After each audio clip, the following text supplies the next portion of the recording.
Hello viewers, here I am with all new Hyundai Alcazar 2021 model, and it was being considered as the most eagerly waiting car from the house of Hyundai. And here is the key, the regular old Hyundai key with stop start function as well. So here is the front looks of the car. So this car is much bigger than the Creta, which is based on. So talking about the differences, this thing is different. A little bit of grille is different. The fog lamp housing was also different, along with turn indicators and fog lamp. This car looks good indeed. And their main competitors are Tata Safari and MG Hector Plus. Hood is quite heavy with no hydraulic struts. This is a 1.5 liter diesel engine, the Platinum model which I am driving now.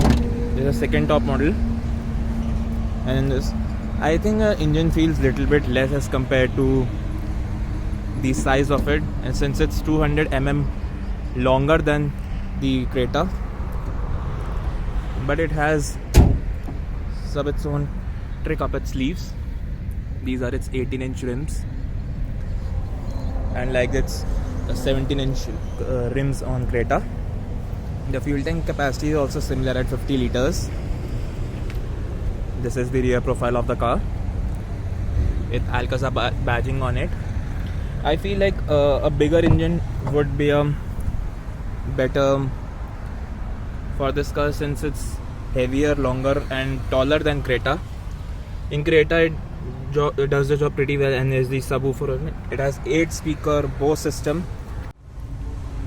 With all rows up, you don't have much of a space. That's around 180 liters, and this is 6-seater configuration. You can also get in a 7-seater as well.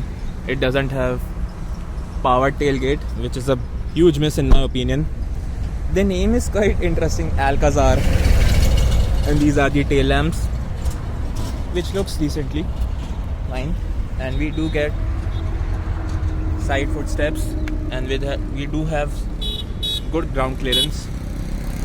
And the tire size is 215/15 R18, which is pretty good. So let's check out the interior. In petrol we do have a 2-liter new engine from Tucson and Elantra. I think in diesel also they should have given a 2-liter diesel engine from Tucson with some amount of detuning. This is the Bose speaker, and we do get these sunshades, which is pretty nice. And in 6-seater I love this feature. We do get wireless charging and some space, which is pretty nice. And talking about the leg space, which is pretty nice, I didn't set it up, but we do get these trays, which has a loading bay of 3.5 kgs, which is pretty impressive. And this is the interior of the Hyundai Alcazar, along with a massive panoramic sunroof, which voice enabled, which is pretty impressive. And we do get air purifier system. This is a more premium version of Hyundai Creta. In features, definitely yes, and we'll talk about more of driving later on. This is the USB charging socket, and the seats are quite comfortable. I do get huge amount of headspace in it. I'm around 5'10" and a half. I'm pretty much comfortable in it. Talking about doors, these are pretty much solid. We don't give These doors don't get much of a soft feel. These are hard plastic. These are power window controls. These are leather pads, and here is some ambient lighting, which has 64 colors in it, which is pretty impressive.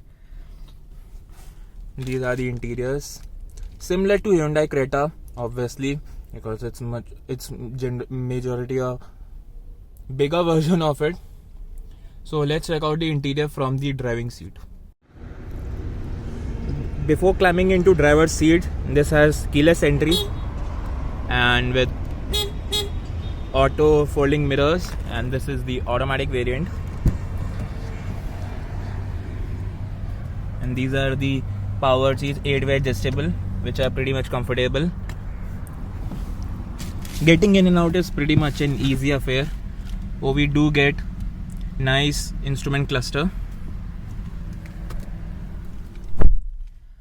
We do get a nice instrument cluster. It's fully digital.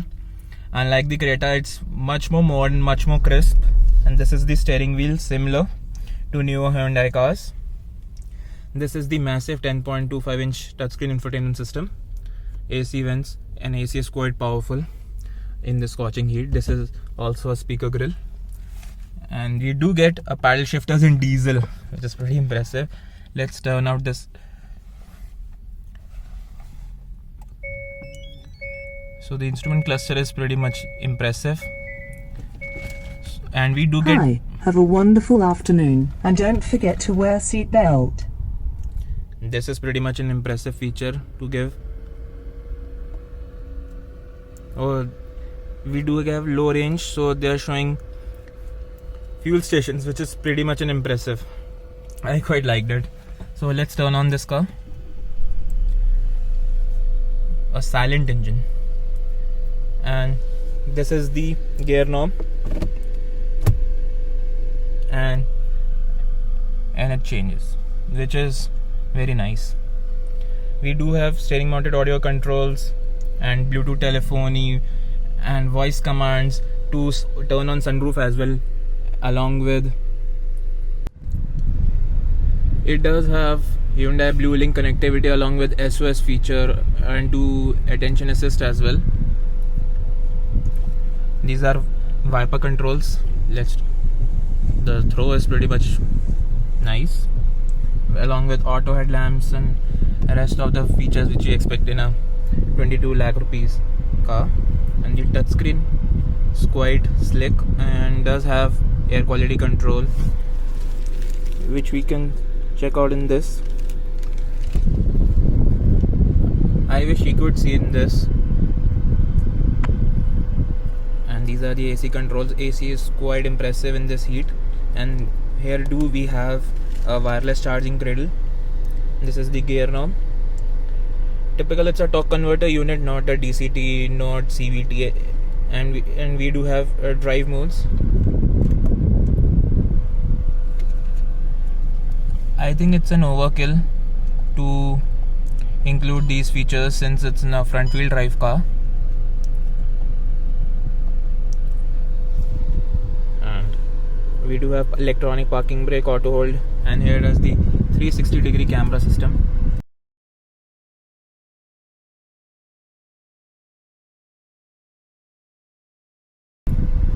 Which is a blessing in disguise. So here is pretty much a small tour of a Hyundai Alcazar. The front visibility is also pretty much impressive, and we can play with this infotainment system. It's quite a loaded one. So let's turn on the sunroof. See the size, it's pretty much massive. I quite liked it. I don't recommend to stand outside, but it's a good feature in India.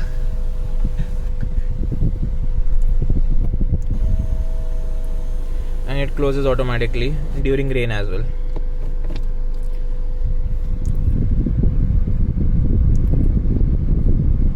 And it does have 64 ambient lighting colors, which is truly impressive. I cannot show you in this heat, but it does have 64 ambient lighting colors. Oh, we can see AQI level. So let's turn on radio and listen some. Sonali ने अजय को message क्यों किया था? अजय खराब होने की संभावना बढ़ जाती है।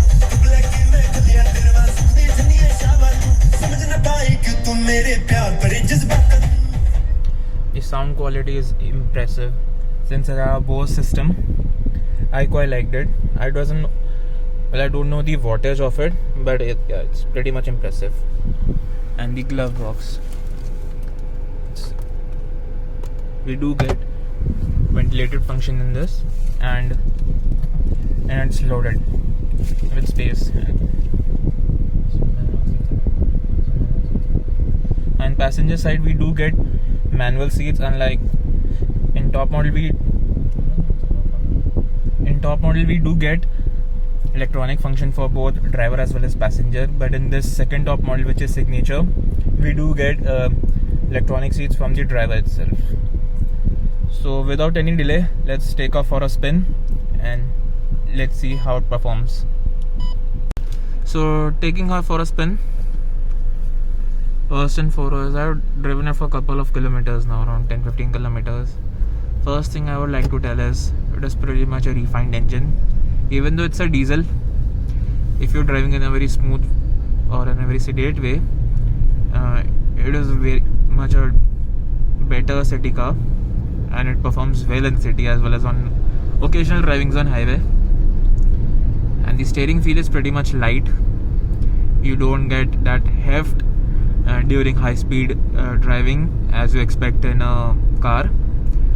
Well, that's a traditional problem in a Hyundai. You don't get the steering doesn't get much heavy in during the high speed, but for city it's pretty much fine.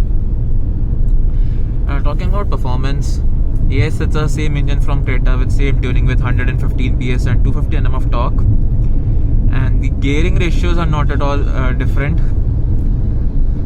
But I would like to say one thing only: the performance is adequate, but more can be expected. And one feature which I absolutely love about Alcazar, which is this blind spot indicators, which we can see on instrument cluster, and it's pretty much handy. And this is, since it's the second top model, it does quite well. It's pretty much loaded though, and I quite like the horn of this car. The seat comfort is pretty much impressive. I quite like the seats of this car. They are comfortable. They does have good cushioning and with side bolstering. Since it's a front wheel drive monocoque chassis, doesn't have much of a body roll, and the ride quality is impressive. One thing I would like to say this: even though this is the same suspension setup as on Hyundai Creta, which is torsion beam and McPherson struts, the ride quality in this car is impressive, since it's a little bit higher and the bigger rims makes the job pretty well.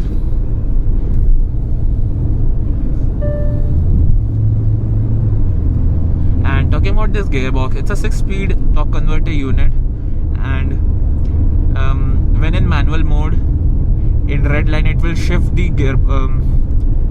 It will shift, but that doesn't take the control of a manual gearbox. That manual feel, that connected feel. But leave in automatic, it's pretty much a smooth affair. And for sports mode, it makes the difference of around 20-25%, not much more. That initial kick is missing in this car, which I felt, where since it's a longer, taller and heavier car than Hyundai Creta, I feel like Hyundai's 2-liter diesel engine would make the difference absolutely well. We are talking about the rivals, the Tata Safari and MG Hector. Both have 170 PS Fiat 2.0 diesel engine, so it doesn't have the power and torque advantage, but it's a much better city car as of now, since I have not driven those two cars as of yet. Pretty soon though, I will definitely do check it out and tell you my opinion about it. Even though Hyundai's Creta is pretty much a hot seller car in its segment, it outsells its rival Kia Seltos. You could say rival, it's a cousin basically, and I don't know, Kia is planning to introduce a longer version of Seltos. So we'll see what these two cars will make an impact on this segment. It was a rather dying segment with the revival of MG Hector Plus and Tata Safari.